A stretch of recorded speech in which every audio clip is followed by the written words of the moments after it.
اللہ الرحمن الرحیم۔ تو آج ہم نے قصہ غزل پڑھنا ہے، صفحہ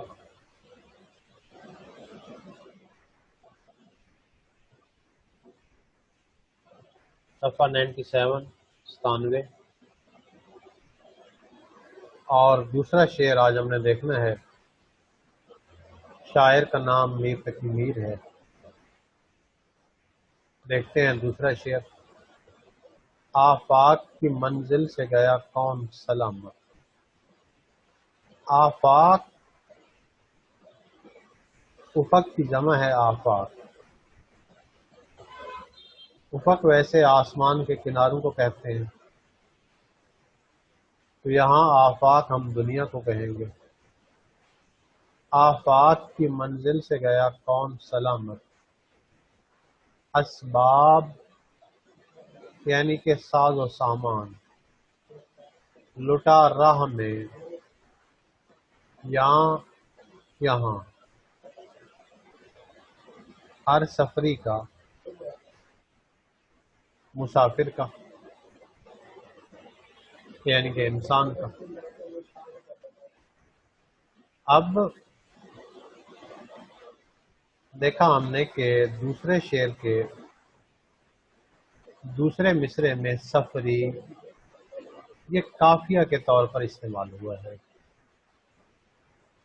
پہلا شعر جو ہم نے پڑھا تھا اس کے دونوں مصروں میں قافیہ تھا وری گری، تو ہم نے پہلے شعر کو اس لیے مطلع کہا کیونکہ وہ غزل کا پہلا شعر تھا اور اس کے دونوں مصروں میں قافیہ تھا۔ قصیدہ یا غزل کا پہلا شعر ہو، دونوں مصروں میں قافیہ ہو، تو ہم اس شعر کو مطلع کہتے ہیں۔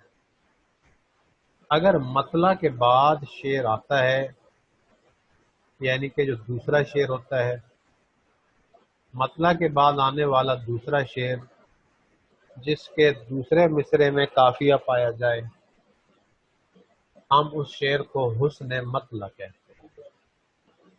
اب ہم اسے حسن مطلع بھی کہہ سکتے ہیں، ہم اسے زیب مطلع بھی کہہ سکتے ہیں۔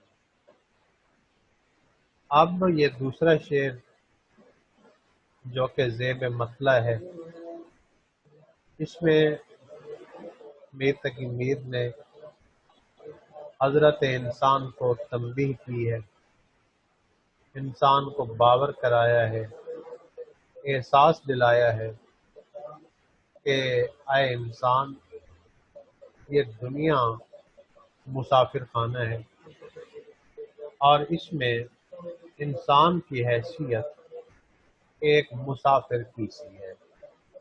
یعنی کہ سفری کا لفظ بطور استعارہ کے استعمال ہوا ہے۔ یہ لفظ انسان کے لیے، آدمی کے لیے، فرد کے لیے، بشر کے لیے ادھار لیا گیا ہے سفری۔ تو اب آفاقی حقیقت بیان کی جا رہی ہے، کیونکہ دنیا صاف ظاہر ہے، کہا جاتا ہے نا، شعر ہے بڑا ہی عمدہ، لائی حیات آئے، لائی حیات آئے، قضا لے چلی چلے، لائی حیات آئے، قضا لے چلی چلے، نہ اپنی خوشی سے آئے نہ اپنی خوشی چلے۔ اب انسان دنیا میں آتا ہے، اللہ رب العزت انسان کو محدود زندگی، محدود سانسیں فراہم کرتا ہے، لیکن یہ زندگی اور یہ سانسیں مستعار ہیں، محدود وقت کے لیے ہیں۔ تو انسان اللہ تعالیٰ کی دی ہوئی مہلت کے مطابق زندگی بسر کرتا ہے اور اس دنیا سے چلا جاتا ہے۔ یعنی کہ دنیا فانی میں کسی کو بھی دوام حاصل نہیں۔ دنیا کی زندگی کسی کو بھی دائمی طور پر میسر نہیں آ سکتی۔ دنیا میں، اس کائنات میں صرف اللہ ہی کی ذات کو دوام حاصل ہے، باقی تمام فانی ہیں، باقی تمام نے فنا کا شکار ہونا ہے۔ تو صاف ظاہر ہے کہ جو انسان بھی دنیا میں آتا ہے اسے چاہیے کہ وہ مقصد حیات سے آگاہ ہو، اسے احساس ہونا چاہیے کہ میں زندگی میں کیا کرنے آیا ہوں، میرے کیا فرائض ہیں، میرے کیا حقوق ہیں، میں نے کس طرح سے زندگی بسر کرنی ہے، کیونکہ انسان نے اس دنیا میں سلامت نہیں رہنا، انسان نے اس دنیا میں باقی نہیں رہنا۔ یعنی کہ کون سلامت کا لفظ استعمال کر کے یہ واضح کر دیا گیا کہ دنیا میں کون ہے جسے دوام حاصل ہے، یعنی کہ دنیا میں اللہ تعالیٰ کے سوا کسی کو بھی دوام حاصل نہیں ہے۔ جو بھی دنیا میں آیا وہ دنیا سے ضرور گیا۔ اس کا مطلب یہ ہوا کہ انسان دنیا میں آیا تو مختصر وقت کے لیے، مختصر قیام کرنے کے لیے۔ تو وہی بات ہے، بہادر شاہ نے کہا تھا عمر دراز مانگ کے لائے تھے 4 دن، عمر دراز مانگ کے لائے تھے 4 دن، 2 آرزو میں کٹ گئے 2 انتظار میں۔ تو بات وہی ہے کہ انسان آیا مختصر زندگی لے کر، دنیا میں اس نے مختصر قیام کیا اور یہاں سے چلا گیا۔ یعنی کہ جیسے کوئی مسافر اس دنیا میں قیام کرتا ہے، ایسا ہی قیام انسان کا ہے۔ وہی بات ہے، حکیم الامت علامہ محمد اقبال فرماتے ہیں، تشبیہ کا شعر ہے، دیکھیے ذرا۔ فرماتے ہیں زندگی انسان کی ہے مانند مرغ خوش نوا، زندگی انسان کی ہے مانند مرغ خوش نوا، زندگی انسان کی ہے مانند مرغ خوش نوا، شاخ پہ بیٹھا کوئی دم چہچہایا اڑ گیا، شاخ پہ بیٹھا کوئی دم چہچہایا اڑ گیا۔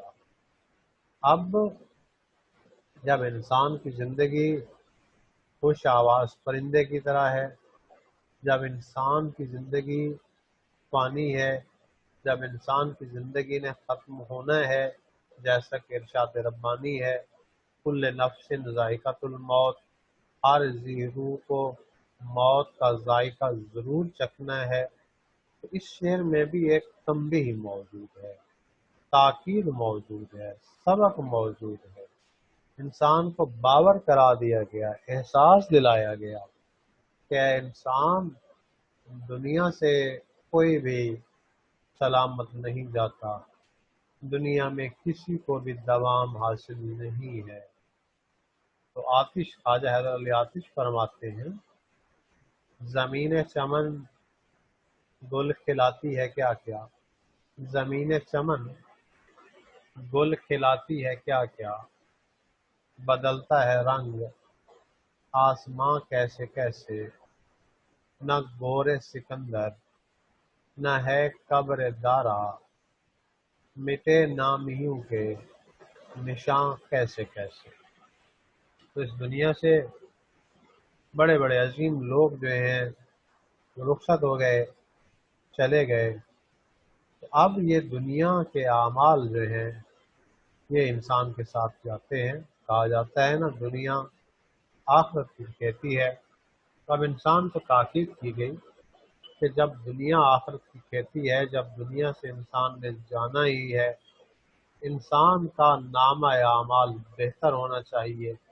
کہیں یہ نہ ہو کہ جب انسان کا نامہ اعمال اللہ کے حضور میں پیش کیا جائے تو انسان کو ندامت کا سامنا کرنا پڑے، انسان کو شرمندہ ہونا پڑے، کیونکہ انسان دنیا سے صرف اعمال ہی لے کر جاتا ہے، یعنی کہ اعمال صالحہ کی ہی اہمیت ہے۔ باقی دنیا کی کسی چیز کی بھی آخرت میں اہمیت نہیں ہے، اللہ تعالیٰ کے یہاں اہمیت نہیں ہے۔ تو تاریخ میں کافی ساری مثالیں موجود ہیں، وہ لوگ، وہ ہستیاں جنہوں نے پوری دنیا پر حکومت کی، جو مال و متاع کے مالک ٹھہرے، جن کے پاس ثروت و دولت تھی، لیکن جب ان کا وقت رخصت آیا تو ان کے ہمراہ کچھ بھی نہیں گیا۔ حتیٰ کہ سکندر اعظم، اس کے بارے میں کہا جاتا ہے، جس نے آدھی دنیا فتح کر لی تھی، اس کی بھی وصیت تھی کہ جب میری موت کا وقت آئے تو میرے دونوں ہاتھ کفن سے باہر رکھے جائیں، تاکہ اہل دنیا، اہل عالم یہ دیکھ سکے کہ میں اپنے ہمراہ، میں اپنے ساتھ کچھ بھی لے کر نہیں جا رہا۔ اب اس کا مطلب یہ ہوا کہ انسان کے پاس جو کچھ بھی ہے وہ یہیں دھرے کا دھرا رہ جائے گا۔ انسان کے کام صرف انسان کے اعمال ہی آئیں گے، اور اعمال صالحہ جو ہیں وہ انسان کی آخرت سنوار سکتے ہیں۔ اب اس پورے شعر میں جو پیغام ہے، جو شاعر کی نصیحت ہے، جو شاعر کی تاکید ہے، وہ بڑی واضح ہے کہ دنیا مستقل ٹھکانہ نہیں ہے۔ دنیا میں انسان نے مستقل طور پر قیام نہیں کرنا۔ دنیا میں انسان نے محض ایک مسافر کی طرح زندگی بسر کرنی ہے۔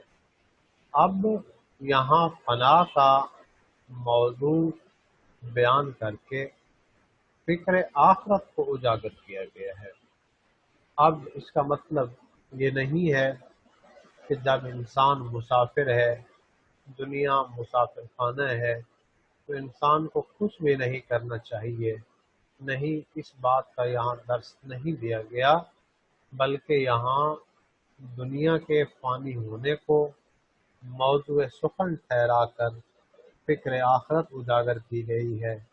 اگر مثال کے طور پر اس شعر سے ہم یہ تاثر لیں کہ انسان مسافر ہے، سفری ہے، انسان کو کچھ نہیں کرنا چاہیے، اس سبق میں اس بات کا درس دیا گیا، اس سے تو یہ ترقی کا سفر جو ہے یہ ختم ہو جائے گا۔